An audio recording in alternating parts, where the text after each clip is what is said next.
नमस्कार, जय हिंद, जय Bharat and welcome to Dev talks. This is Aadi Achint. कल एक बड़ी इंटरेस्टिंग सी खबरें आ रही थी कि इंडियन डिफेंस सेक्रेटरी ने काफी स्ट्रॉन्ग स्टेटमेंट्स दिए हैं as far as delays of defence equipment is concerned. यहाँ पर तो मतलब डिलेज़ का नाम सुन के delays and defence goes you know hand in hand as far as procurement is concerned. हमारी डिफेंस फोर्सेस के ऊपर ये एक कमेंट नहीं है। This is the comment on the ecosystem supporting the defence forces.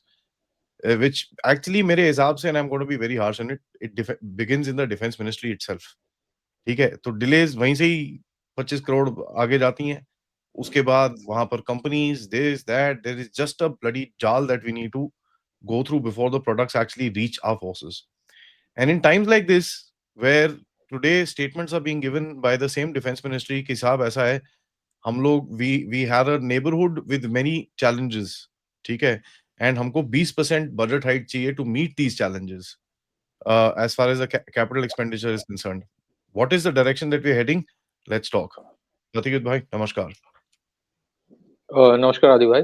जी, आपने बिल्कुल सही कहा कि डिफेंस प्रोक्योरमेंट में फॉर डिकेड्स सदियों से मतलब फॉर डिकेड्स हम देख रहे हैं कि बहुत डिले होता है। एक तो पहले एक्सेप्टेंस ऑफ नेसेसिटी, फिर उसके बाद टेंडरिंग के प्रोसेस में इतना टाइम लग जाता है।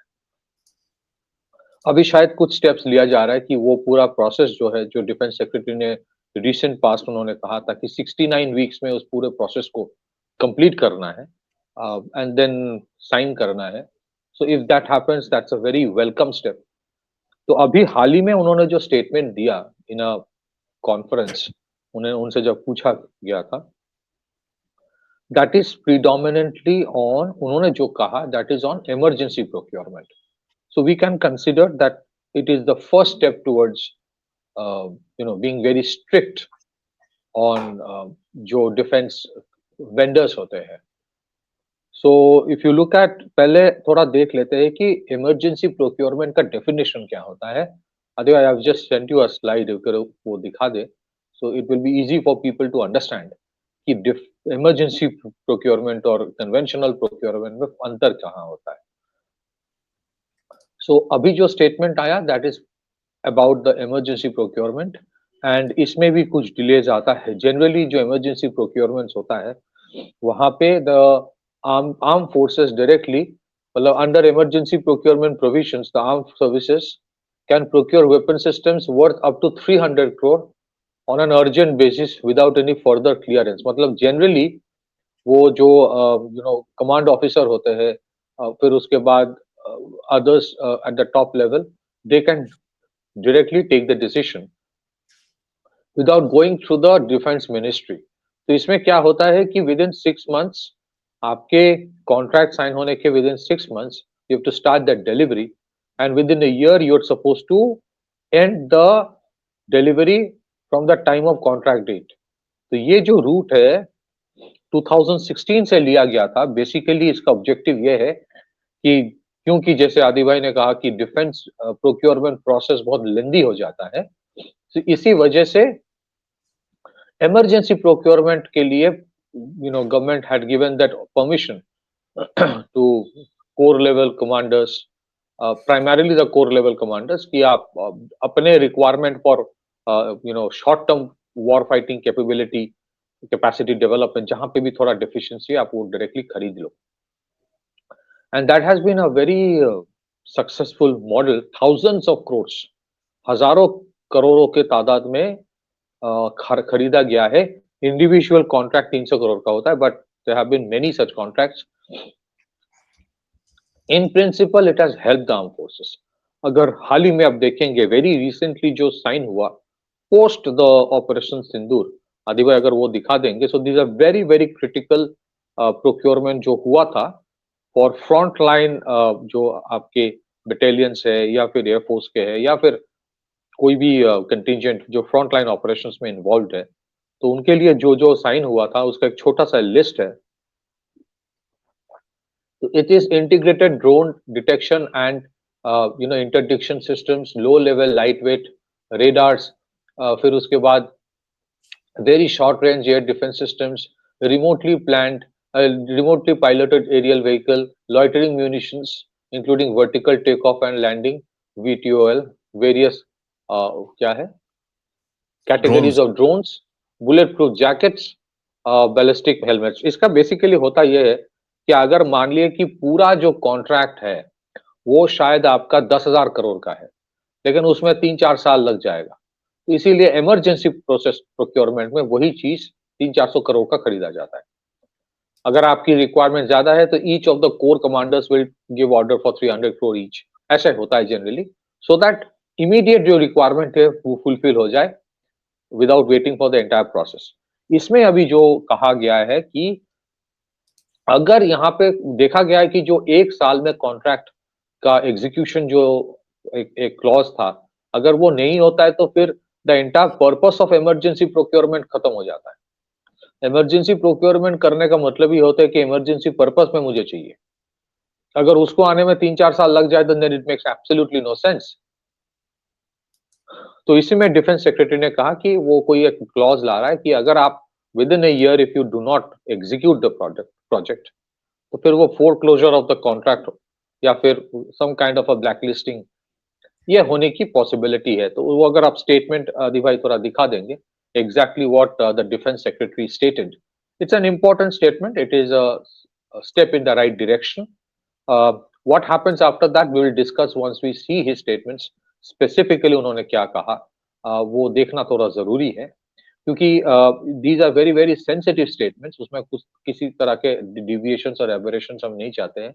In the current round of emergency procurement, we have actually taken a very tough stand that any case where delivery is not done within 1 year, it will all be foreclosed. I seek to ensure that it is done irrespective of who it is, which company or which country. We will foreclose every contract after 1 year. Those types of decisions will bring in some sort of accountability when it comes to delivery milestones. So, sorry मैं थोड़ा चाय लेता हूँ because of the throat issue, please don't mind, मैं सबको थोड़ा request कर रहा हूँ। सो बेसिकली क्या होता है कि उन्होंने कहा कि या तो ये फॉरेन भी हो सकता है, इट्स नॉट कि सिर्फ डोमेस्टिक वेंडर्स, उनके लिए ये बोला गया कि कर देंगे। ये जो द स्पेसिफिक कॉन्ट्रैक्ट जिसके बारे में वो बात कर रहा था, अभी जो पोस्ट ऑपरेशन सिंदूर 2000 करोड़ के इमरजेंसी प्रोक्योरमेंट एमओडी ने अप्रूवल दे दिया, उसकी बात कर रहे थे वो, and this are very critical things. So for example, अब now issue what was asked to him was this कि डिले तो उन्होंने एक्सेप्ट किया, डिले तो S-400 में भी है, डिले जी इंजन से भी है, उन्होंने कुछ कहा कि इजराइल के कुछ वहां से भी है। So what happens after that we'll have to see. हमारे तो we would rather urge कि ये जो इमरजेंसी प्रोक्योरमेंट के ऊपर एक पेनल्टी क्लॉज या फिर टर्मिनेशन ऑफ कॉन्ट्रैक्ट की जो एक क्लॉज लगाया जा रहा है, that should ideally be there for both the defense PSUs as well as foreign vendors जो big ticket जिनको projects मिला है. Easier said than done, क्योंकि मान लीजिए अगर आप आज वो जी वाला once we have signed, अगर जी का इंजन के आप कुछ करते हो तो then you have to start from the scratch all over again, वो बहुत साल लग जाएंगे. I am not saying कि वो गलत होगा कि सही होगा. So henceforth we need to have some contingency measures from the time when we sign the contract. इसीलिए क्या हुआ है, एक इम्पोर्टेंट जो चेंज आया है L1 कॉन्सेप्ट में, अभी अगर आप देखेंगे हाल ही में जितने सारे contracts government of India sign कर रहा है, एमओडी साइन कर रहा है विद डिफेंस वेंडर्स, जनरली पहले सिर्फ L1 को दिया जाता था, अब L1 L2 दोनों को दिया जा रहा है. So whether it's small arms, whether it's artillery, whether it's missile systems, whether it's rockets, there are two organizations which are making it. PSU में जब होता है तब भी वो अभी डिफेंस में नेवल PSUs में कोई भी कॉन्ट्रैक्ट दो कंपनीज को दिया जा रहा है. अगर जीएस मान लीजिए there's a contract for 16 say warship for a particular category, if 8 is going to GRAC, another 8 is going to Cochin shipyard or a Goa shipyard or a MDL, ऐसा करके हो रहा है. But some or the other day, जैसे आदि भाई ने कहा, yes, you have to do two things. First, ये जो stringency clauses है, it should be applicable to defense PSUs as well. And secondly, it should be applicable to big ticket vendors abroad, जो literally arm twisting करते हैं. कभी-कभी आपके challenges genuine लगता है. For example, there is a war going on in Russia. S400 की delivery में delay हो रहा है, there is, you can say कि it is a genuine thing, but I don't think America right now is fighting a war. हाँ, you can say कि America is funding the war in Ukraine, लेकिन जी का जो 404 engine है, उसका तो कहीं और ऐसा नहीं कि डिलीवरी फिर से बहुत करना पड़ रहा है, इस वजह से डिले हो रहा है. जैसे there is a supply chain issue. अब सप्लाई चेन इशू हो सकता है, but how long does it take to solve that supply chain issue? और क्या वो कॉन्ट्रैक्ट साइनिंग के टाइम वो डिस्क्लोज किया गया था 2021 में? जी जी disclose, did HAL know about it? That's the most important. या फिर एमओडी में भी अगर किसी को पता था, हो सकता है पता है, आपके पास ऑप्शंस नहीं है, so you went ahead, but then you need to ensure कि दोस थिंग्स आर, ये जो जितने सारे लूप होल्स है, इसको आप करेक्शन करेक्टिव मेजर्स ले. ये प्रॉब्लम प्राइमरीली दो चीजों की वजह से हो रहा है. बिग टिकट जो है, वहां पे एक ओवरवेलमिंग डिपेंडेंस है फ्रॉम फॉरेन वेंडर्स, वो धीरे धीरे जा रहा है.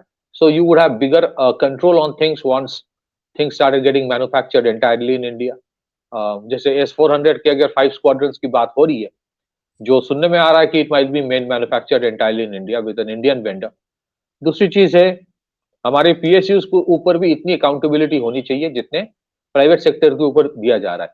PSUs are known for delays, ये रियलिटी है, ये रियलिटी है. So you can't have, my simple suggestion, what the MOD is saying is very very valid. It's a step in the right direction.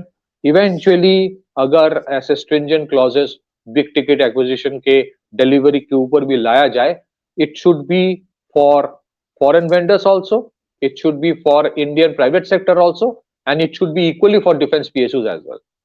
ऐसा नहीं होना चाहिए कि सारे डंडे उनको बाकियों के ऊपर चले और हेल के ऊपर कुछ ना हो. This is my understanding, and I'm not being biased on anyone. Contract delivery में अगर स्ट्रिंजेंसी है, बिकॉज उसके ऊपर आपके नेशनल सिक्योरिटी डिपेंड करता है. अगर आप कॉन्ट्रास्ट ले, कंपैरेटिव एनालिसिस करें, जो हमारे डिफेंस के नेवी के मतलब नेवल पीएसयू जितने हैं जो वॉरशिप बनाते हैं, उनमें भी थोड़ा बहुत डिले विले होता है, but still they are pretty better in terms of delivery, in fact much better. तो उनके उनके भी ऐसा नहीं कि 100% इंडिजनाइजेशन है. बहुत सारे ऐसे हैं जिनके इंजन बाहर से आते हैं, बहुत सारे ऐसे हैं जिनके इंजन जी से है या कमिन से है. How is it they are being able to execute the projects? जो आपके नेवी के नेवल पीएसयूज है, why is it that they are so perfect in terms of reasonably much better in terms of delivering, जो HAL नहीं कर पाता है. तो अभी सुनने में आ रहा है कि हेल के कुछ रिस्ट्रक्चरिंग हो रहा है. BCG is being given the contract, which is again a little, anyways, so that's another issue. So Boston Consulting Group कर रहा है, but इसमें मुझे लगता है कि अगर हेल को ब्रेक करके 3-4 किया जाए, वो अलग चीज है, कर सकते हैं, that's government's discretion. But I think you need more number of PSUs by bidding for the same project. जैसे डिफेंस नेवी में क्या होता है, एक पर्टिकुलर प्रोजेक्ट के लिए GRSC, Cochin shipyard, Goa shipyard, MDL सब बिड करता है. And there is a competition. So that competition in the aerospace sector is lacking. HAL को पता है कि मुझे ही मिलेगा, कौन करेगा? That has to go. And I think still Mr. Rajesh Kumar Singh has been a very good defense secretary. उन्होंने ये जो procurement process को 69 week में conclude करना, it's a very very important step in the right direction. उन्होंने वो initiate किया है. Defense procurement policy में बहुत सारे changes लाया है. मोदी गवर्नमेंट ने अगर आप देखें कि ड्रोन का जो इकोसिस्टम है, लॉइटरिंग म्यूनिशंस, प्राइमरीली वो प्राइवेट सेक्टर में है, and it has done wonders. बहुत कुछ किया गया है, no doubt about it, but as you do more, आप लोगों की एक्सपेक्टेशंस भी बढ़ती है. Now you need to take care of the larger issues. Larger issue is contract तो दिया जा रहा है, बट उसका डिलीवरी होना बहुत जरूरी है, और उसमें अगर ये किया जा रहा है, it is good. And one thing that was said by the, I think the chief of army staff ने कहा था कि sometimes some companies over promise and under deliver. ये रियलिटी है. उन्होंने ये कहा था, उसके बाद मिस्टर राजेश कुमार सिंह का ये स्टेटमेंट आया.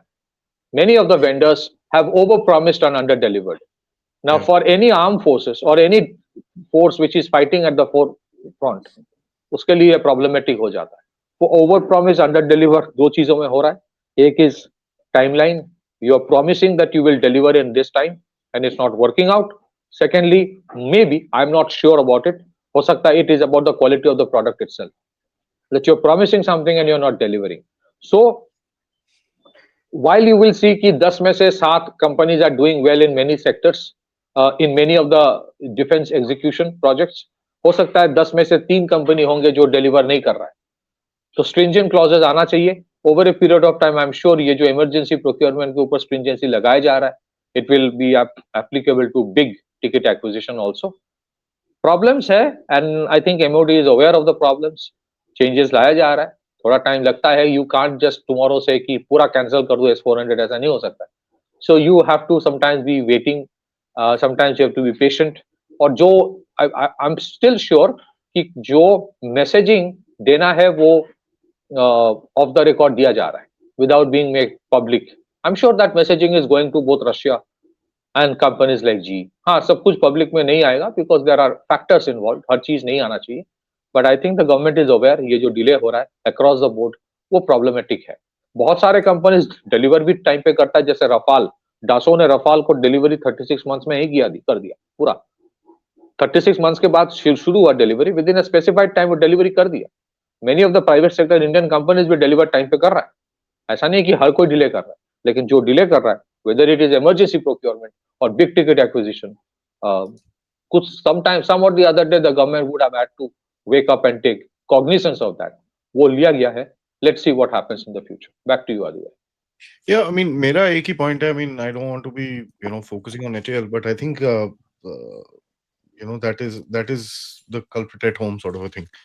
Having said that, देखो, there's a lot of geopolitics involved, and there is a lot of, relationships and this and that involved, and some amount of understanding also goes into this game.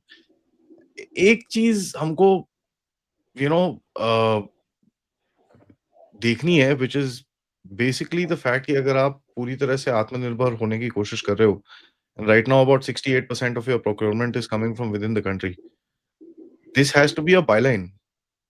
This has to become a contract line कि साहब आपका delivery है 2 साल के बाद, 2 साल 3 महीने हम वेट करेंगे, उसके बाद penalty 1, penalty 2, penalty 3, penalty 4. This has to be the case, and it can't be that we are forfeiting this after 2 years. Now, why am I mentioning this? Is because अभी जो ecosystem बना है, उसके अंदर, and I'm not going to name this and that, but there were about, I think, 40 odd companies that were given contracts, defense contracts. 35 of them didn't even start making it after 6 months. Right? Now, the problem is that 6 months तो waste हो गए ना. I'm not worried about the money. We've got enough money. India is decently rich. हमारे पास कोई पैसे की problem नहीं है. But 6 महीने तो डिले हो गए. ये पॉइंट है मेरा. And this is something that I want to emphasize on, that any company who's being given a defense contract, I think there has to be a institutional monitoring which is taking place, जहां पर जो force जो है, even if there is a separate command that needs to be opened, a separate command structure that needs to be opened within the forces, where defense manufacturing needs to have some involvement of the defense companies. For example, the Navy does it in certain areas. ठीक है, the defense, the shipyards and all that have formal naval people within them. And this is something that I'm going to put out, that भाई जो आपके PSUs हैं, उसके अंदर you need to have your retired defense people as their heads. You need to have retired defense people as their shop floor managers. There are enough engineers that come out of our Navy, Air Force and Army. That talent board needs to be used, because then the sense of urgency will come. अब जी, now a lot आपने of people, बिल्कुल सही कहा. Sorry. आप जी, एक जी, जी, continue. Defence वाले को लगा दो वहां पर, नीचे तो यूनियन है, वो कैसे समझेगा? देखो यार, डिफेंस वालों को एक चीज तो पता है. I know, and I have dealt with enough of these people. They know how to manage. बंदों को कैसे हैंडल करना है इनको पता होता है. Give them some powers, they will not exploit the people, but they will manage them, and you will find the attitudes changing in that place. You need to do this. Defense needs to be done by the defense people, for the defense people, and within the defense people. जी, आदि भाई ने जो कहा navy के बारे में जो होता है, डिले थोड़ा बहुत होता है, लेकिन इनॉर्मस डिले होने की नौबत ही नेवी आने नहीं देता है। क्यों? क्योंकि जैसे आदि भाई ने कहा कि यू हैव नेवी के ही लोग veterans are the chief managing directors. ज्यादातर जितने सारे डिफेंस शिपयार्ड पीएसयूज हैं, you have navy people actually monitoring from top to bottom. तो वो डिले टू दैट एक्सटेंट ताकि we have to terminate the contract, वो करने नहीं दिया देते। और जहां होता कभी कभी हुआ है, they have completely terminated. So I think जो डिफेंस सेक्रेटरी बोल रहा है, these are very important steps, but उसके साथ साथ जैसे आदि भाई ने कहा, जितने सारे डिफेंस पीएसयूज है which are catering to Indian army and Indian air force, they should be led from top to the shop floor manager by people from the forces who have retired. There is this sense of urgency. Secondly, जो होता है कि in case of Navy, जितना समझ में आता है, Navy remains constantly involved in the entire development and production process. I think somewhere IAF will have to do the same with whether it is HAL or any other organization. पूरा monitoring ही वो कर navy कर देता है, starting from designing itself. जो naval design bureau है, वो designing से ही इन्वॉल्व रहता है। इट्स नॉट कि तुम बना के लाओ फिर देखेंगे टेस्टिंग के टाइम ठीक है कि नहीं है। आई थिंक जो इकोसिस्टम नेवी या शिपयार्ड्स या मेरीटाइम इकोसिस्टम बना है, military industrial complex in the maritime sector, वो अगर हम रेप्लिकेट करें in case of arm forces, in case of army के लिए जो देते हैं या एयरफोर्स के लिए, I think it will do wonders. I am sure HAL के पास भी पोटेंशियल की प्रॉब्लम है नहीं, पैसे की भी प्रॉब्लम नहीं है, इंडस्ट्रियल कैपेबिलिटी की भी प्रॉब्लम नहीं है। I think somewhere it is an issue of managing the issue things.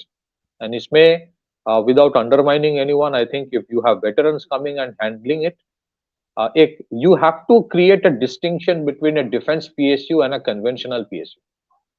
वो डिस्टिंक्शन तैयार करना जरूरी इसलिए है कि दिस ऑर्गेनाइजेशन वो कुछ और ही कर रहा है। वो डिस्टिंक्शन, वो यूनियनबाजी ही बंद कर दो।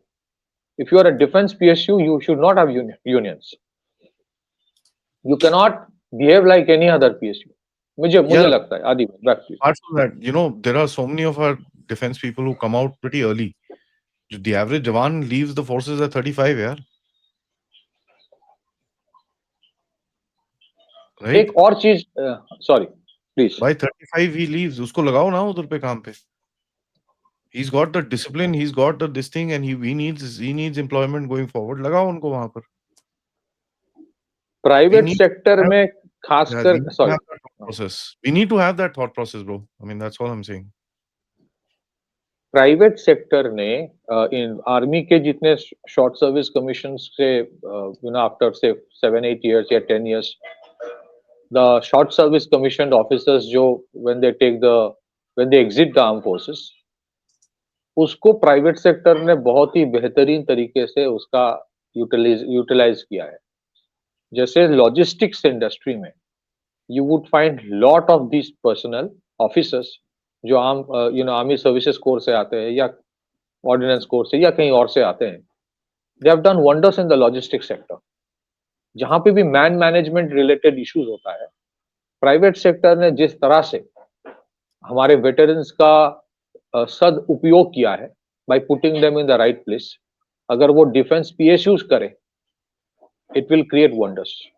That is what Adi Bhai was trying to say. Back to you. Oh yeah, I mean, this is just a thought process. I wish it sticks somewhere. Whatever good is out of this can be taken. Whatever bad, please throw it in the kachera dabba. There is no this thing. We are just looking for the good to happen, nothing else.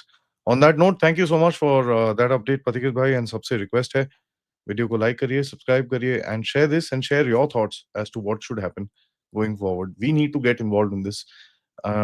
We can't be just criticizing कि ये नहीं हो रहा, वो नहीं हो रहा, ये नहीं हो रहा, वो नहीं हो रहा, वो सब ठीक है, क्या करना है उसके बारे में is the solution that we need to look for. So we've given some, share yours, and let's see where it goes. And of course, please do support the channel as much as you can. Namaskar.